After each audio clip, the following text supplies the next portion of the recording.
මයංගනේ රෝහණ පාර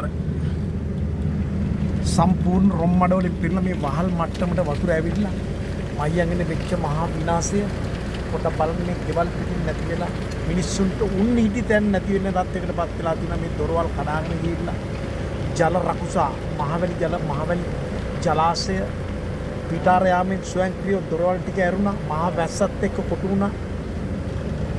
මේ පැත්තේ දිනනවා මේ පාර දෙපැත්තම අපි අද නිරීක්ෂණය කරනවා. මේ ලංකාවට ලෝකෙටම පෙන්වන්න ඕනේ මේ ව්‍යසනය.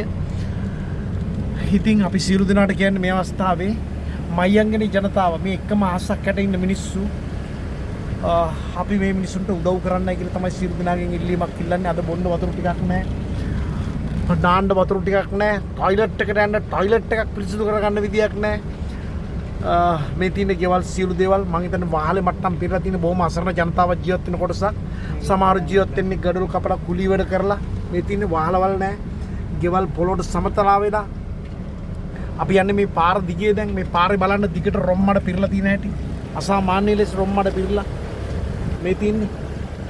ඉතින් මේක බොහොම අපි ඛේද වාචකයක්. ලංකාවේ සියලු දෙනාට කියන්නේ මයංගනේ මේ අසරණ මිනිස්සු වශයෙන් කන්න බොන්න ප්‍රශ්නයක් නෑ. කන්න බොන්න ජනතාව මේකට ලංකාවේ සියලු මිනිස්සු කන්න බොන්න ගෙනත් දෙනවා.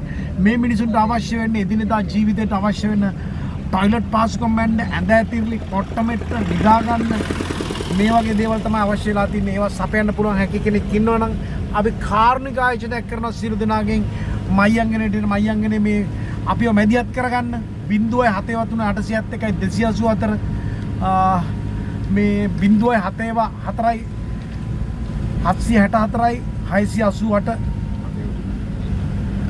688 74 688 මේ නම්බර් රින් සම්බන්ධී කරගන්න පුළුවන්. අපි මේ වනට විශාල සේවයක් මේ වනට මයංගනේ කරමින් තිනවා. ඉතින් සියලු දෙනාට ආරාධනා කරනවා මයංගනට එන්න. මයංගනේ මේ කරන් මෙන්න බලන්න මේකේ බලන්න. මෙන්න මේකේට වෙච්ච දේ බලන්න. ඉතින් මේක තමයි සැබෑ තත්ත්වය. ඉතින් මේ තියෙන පාලමක් මාවලිගම ඊට එහා පැත්තෙන් තියෙන්නේ.